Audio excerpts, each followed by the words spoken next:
Comment, en fait, et je pense dans l'entrepreneuriat en général, comment on vit le début du Covid?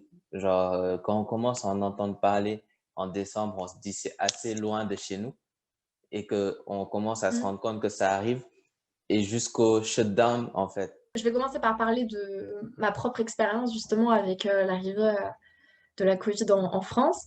Hem, alors il faut savoir, petit, petite info, je suis une hypocondriaque. Donc j'ai peur de tout ce qui est maladie. Donc déjà, ça part mal, C'est pas la bonne période. mais voilà, c'est ça. Donc là, le stress au maximum. Donc comme je suis une, grosse hypocondriaque, dès que j'ai appris qu'il se passait, quand même ça, en Chine, je me suis, intéressée à l'histoire Oui, et j'avais quand même, bien, prédit, bon, je pense pas que c'était prédire non plus, mais voilà, oui, prévu l'arrivée, de la Covid en France par rapport à justement d'autres, collègues avec qui j'ai échangé qui me disaient: «Mais non, ça viendra jamais en France» et moi j'étais: «Mais si, ça va venir, je vous dis!»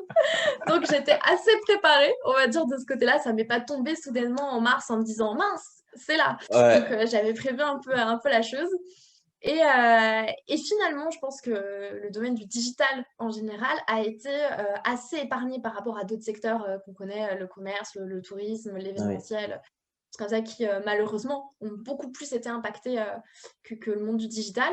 c'est Donc vrai. là, ça va, on s'en sort, assez bien. Je pense aussi que justement beaucoup de personnes, qui avaient des commerces se sont, tournées, vers le virtuel et vers le digital pour justement essayer de survivre, dans cette période un peu compliquée. Oui, Donc ça va. Malgré tout, j'ai quand même, perdu, des clients qui avaient plus le budget, mais j'en ai aussi trouvé d'autres, donc la balance s'est équilibrée. Mais après, pour parler, au nom de tout le monde, pour les freelances, c'est vrai que ça a été compliqué, pour beaucoup d'entre eux, notamment ceux qui venaient, justement tout juste de se lancer, qui se sont dit, «2020, c'est mon année, bon, bah, finalement, pas tant que ça». Donc je pense qu'il faut, justement, pas baisser les bras, pas se dire: «Bon, bah, voilà, il y a la covid, de toute façon, ça touche tout le monde est dans la panade, donc moi aussi et puis basta, je vais devant Netflix et puis je chill». Donc l'idée, c'est de, trouver des solutions, de se dire: «OK, il y a ça, qu'est-ce que je peux faire pour, comment ça impacte déjà mon business? Qu'est-ce que je peux faire ensuite, pour faire en sorte que ça a moins, de conséquences négatives, pour équilibrer un peu le tout?» Et surtout, contrairement à ce que je viens de dire, pas trop se mettre de pression. Pas se dire: «Faut à oui, tout prix que je trouve une solution, je vais mettre plein de trucs en place», se disperser, se mettre une pression monstre. Hem, Se dire: «Bah, voilà, de toute façon, ça touche tout le monde, on est tous dans le même panier, je vais essayer de mettre ça, ça, ça en place et si ça fonctionne pas et bah, oui. tant pis, je laisse, je me mets pas de pression et je verrai bien». Quand tu es hypocondriaque, comment tu vis, la Covid? Très mal, très mal. Mais au final, tu vois, ça a des avantages d'être toute seule chez soi parce qu'en étant seule chez moi, j'ai quand même très peu de risques de l'attraper. Donc voilà, je me suis mis au drive, je me livre les courses, donc je limite les contacts physiques.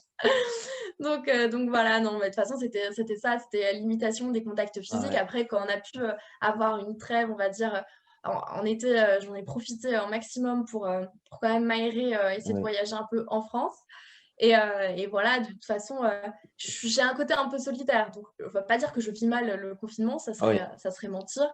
Je le vis, bien et puis, de toute façon, comme je dis, il y a aussi, tous ces contacts virtuels au travers d'échanges, que ce soit, par message ou, par visio, d'interviews avec nos proches. Ça mmh. permet de garder quand même un petit peu un contact, cette période-là et de parler de mon stress si jamais j'ai un pic, de stress en disant: «Je vais mourir».